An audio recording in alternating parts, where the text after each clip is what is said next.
Hi everybody, so welcome to this new courses that I would like to share to you in the same style as the previous one, where I explained why people lose money on the financial market in 95% statistically.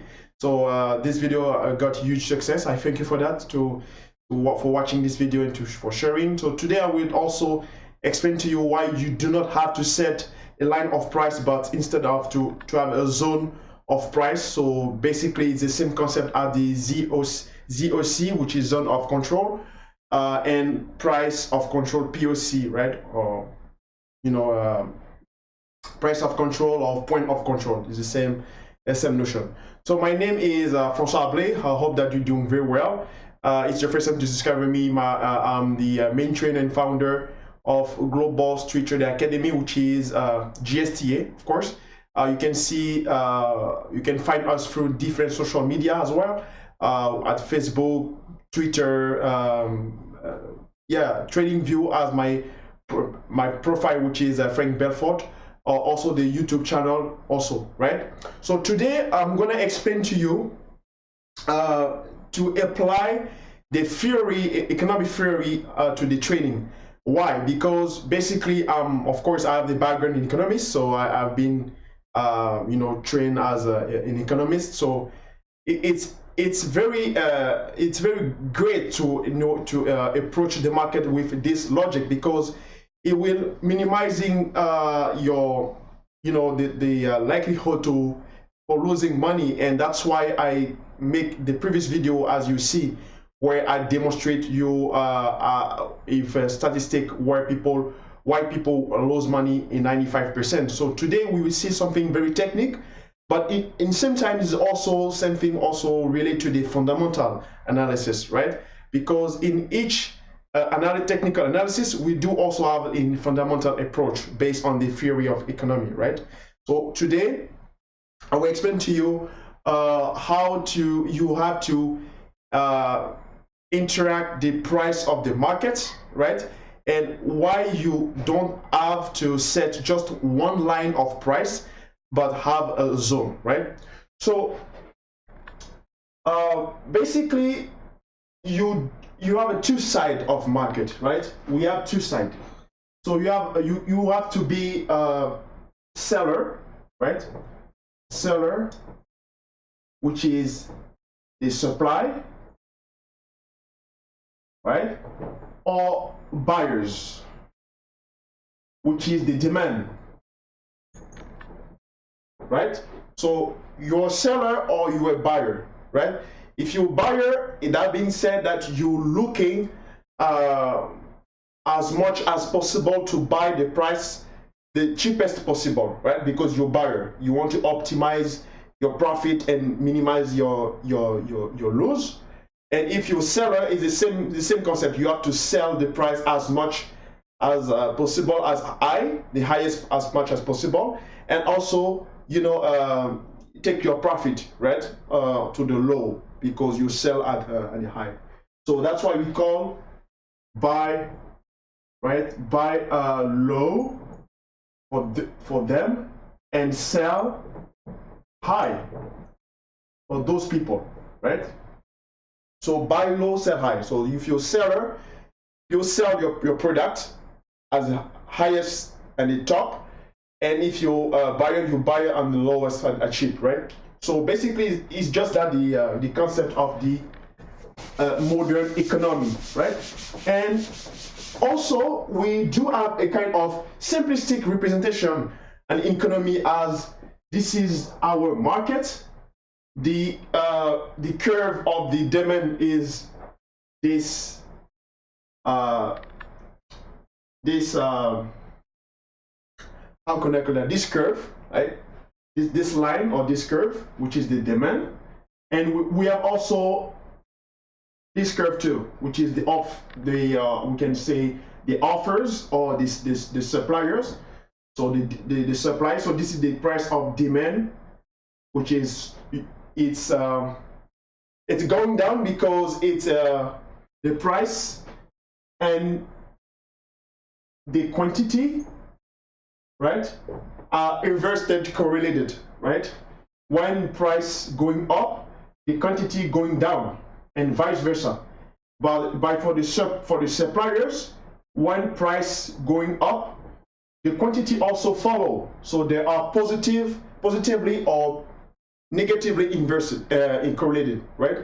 This one here on the demand is inversely correlated, and this one here as positively or negatively correlated, right?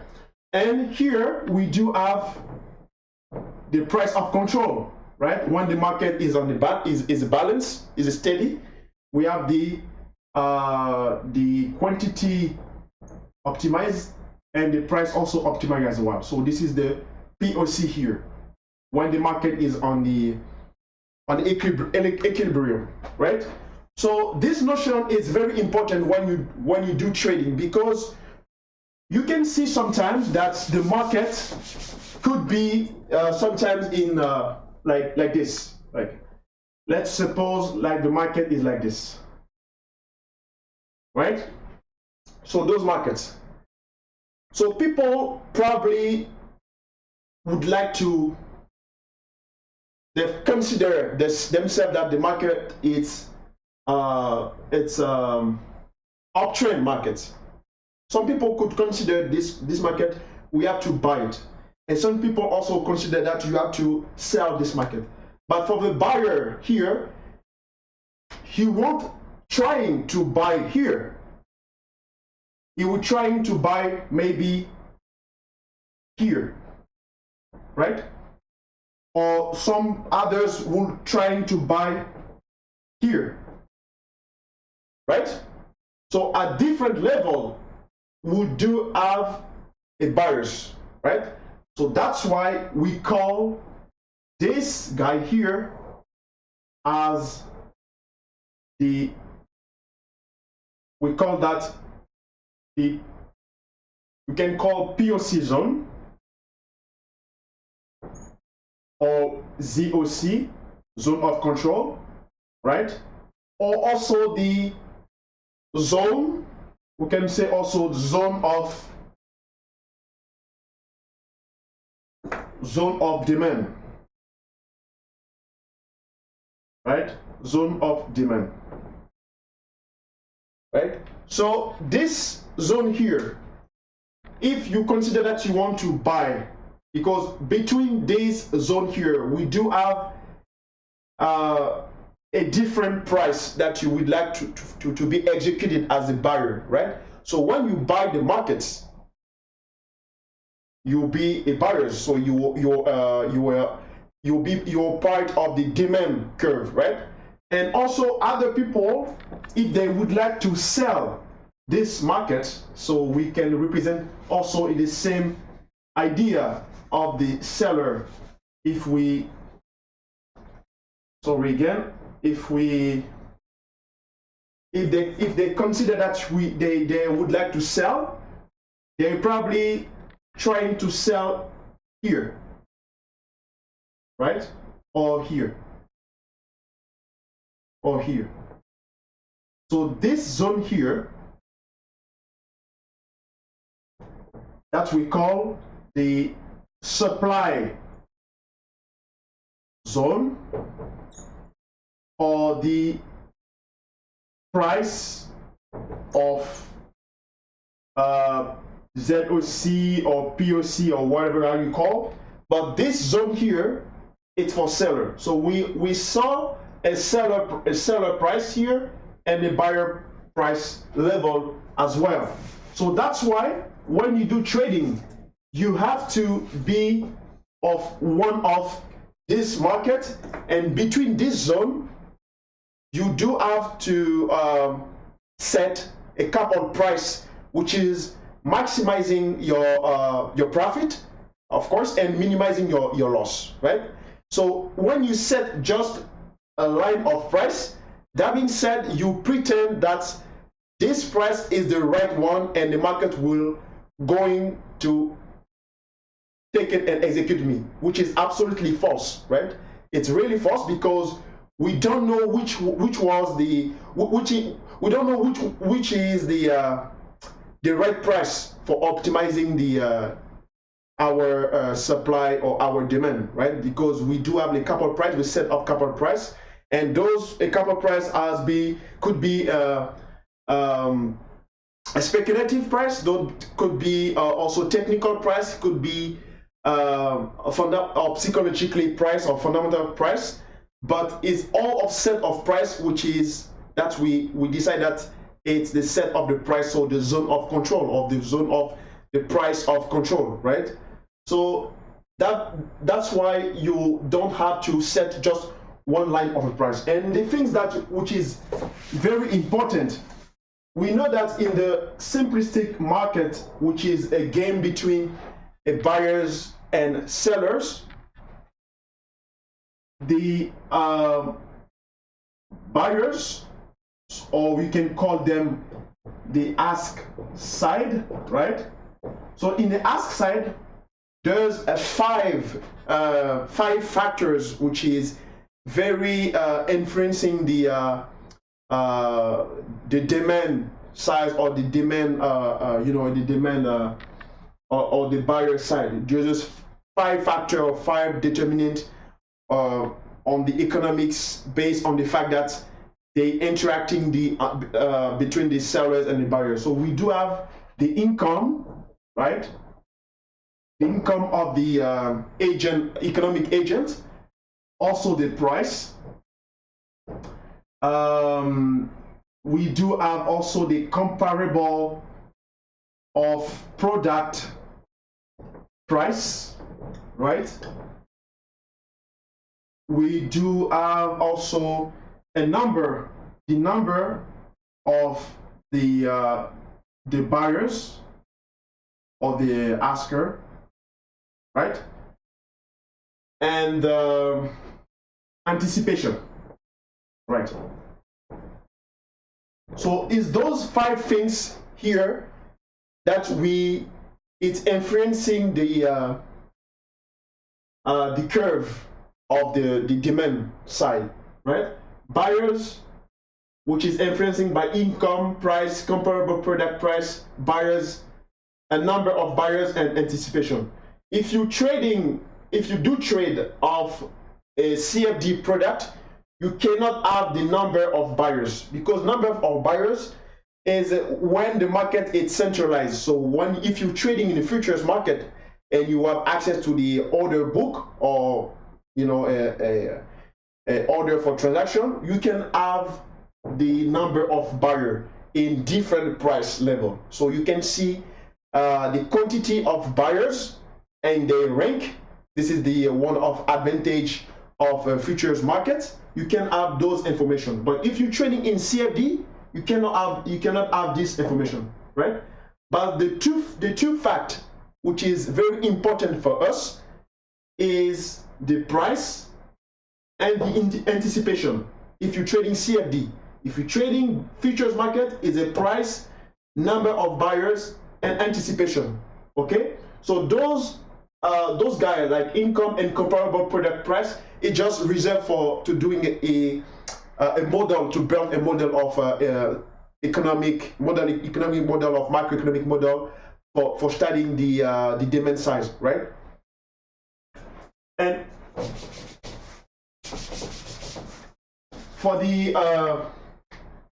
sellers, right, which is the supply or the bid, right? The seller, the supply, or the bid side, right? Bid side. There's also five things which is influencing the sellers. We do have again the price. Sorry.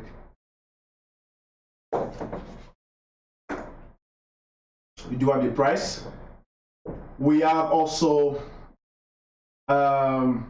the price of factors of production, right?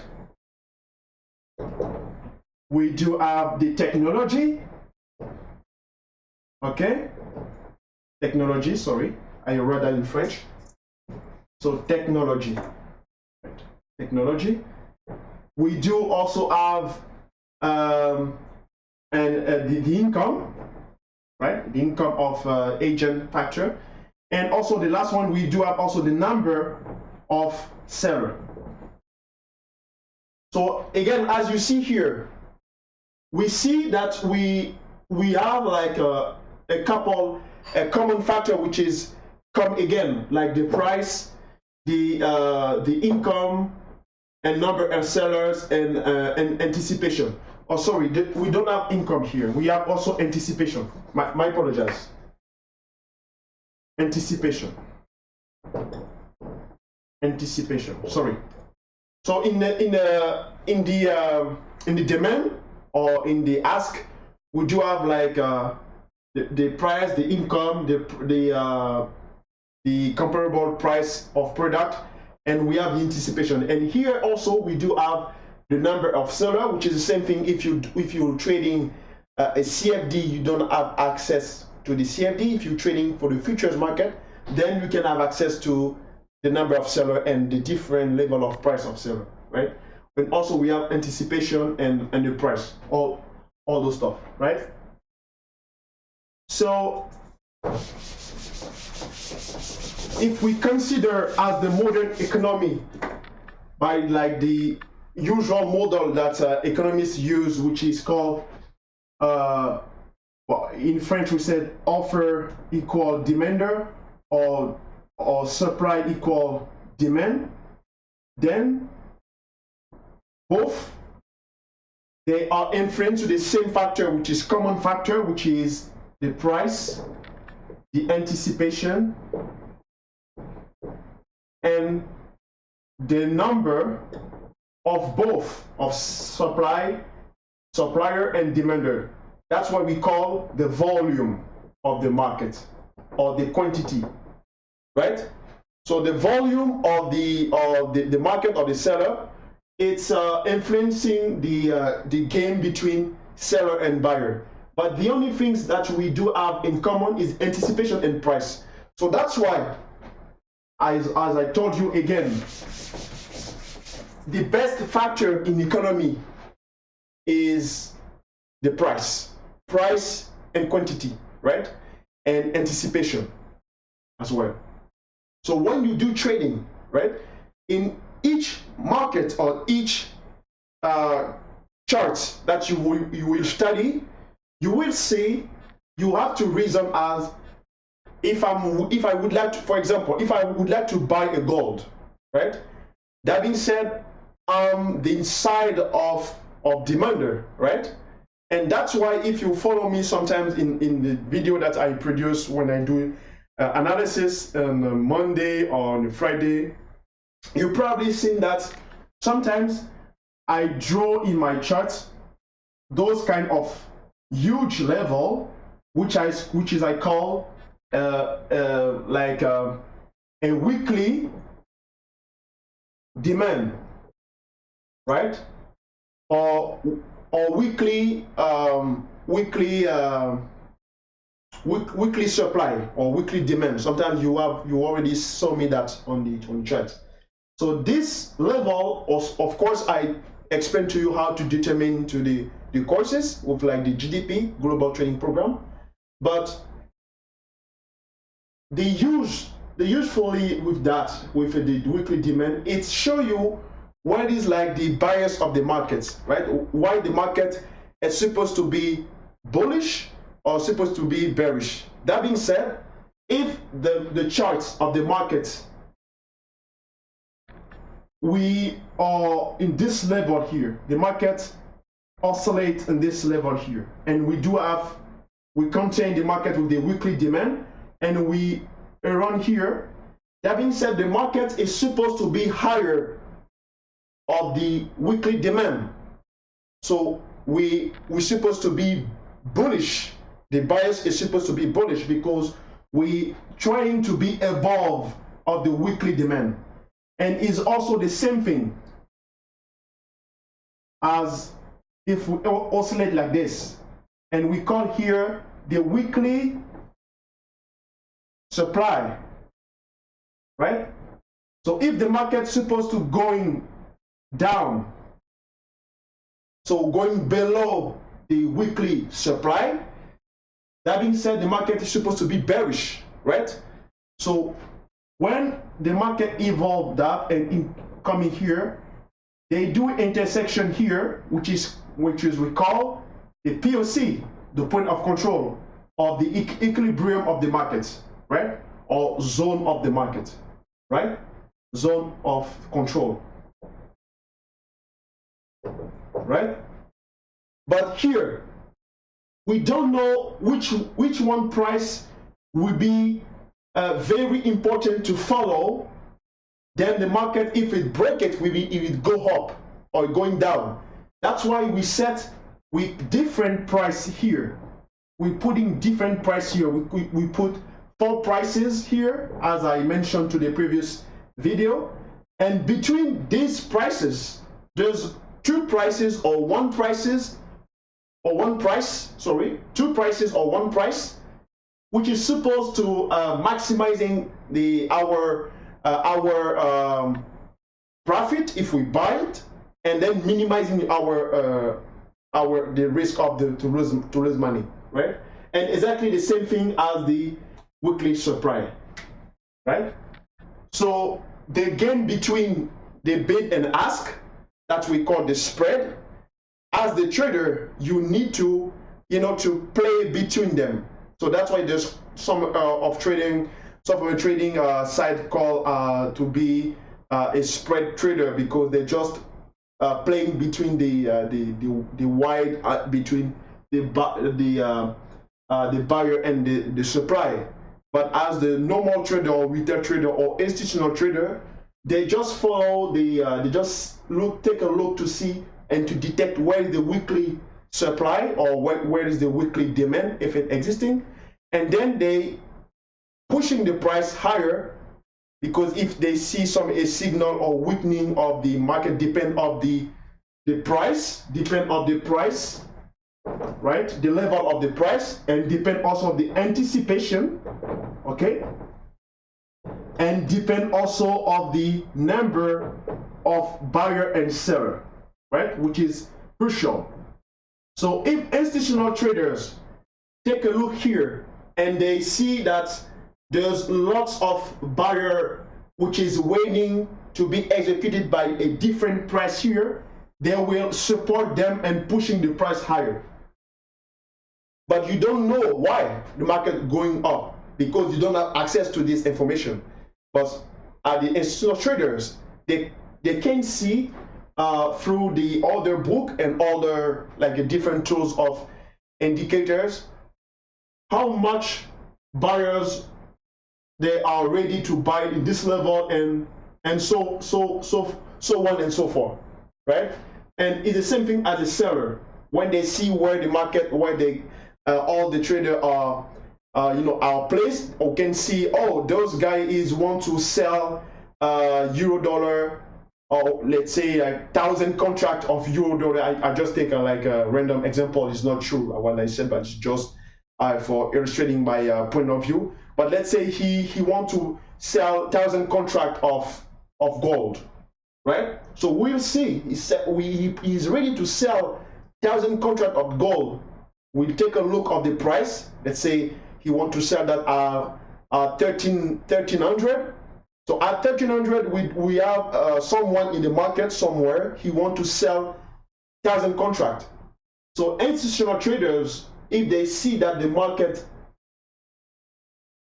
trying to going above the weekly supply, he will also complete this guy, so pushing the price lower and then make the market crash. It's like this, right? And also for the buyers, for the demand, if they see that there's a lot of people which is waiting to buy the gold, let's say 5,000 contract at 1285, they're also pushing those guys to going up, to pushing the price up, right? And those information, like the numbers of and the buyers and the seller, as conditioning the evolution of the simplistic cycle of the market in the sum of game, the game of the buyers and seller, and also the anticipation. So anticipation is based off the news, right? And macroeconomic data, right? Macroeconomic data, and also the price, the level of price. So we check like the history of the price, and we can see like it's just like in information and observation. We can see with like some people could use the moving average to see statistically the level of the price. If we consider how the price is overrated or underrated, then if they consider that underrated, and we do have a lot of people which would like to buy in the cheapest as possible, they will pushing the price higher. And if they see that the price is also overrated, and a lot of people on the weekly supply seeing that lots of people would like to pushing the price like lower, but they putting the price here in the top, they're also pushing the price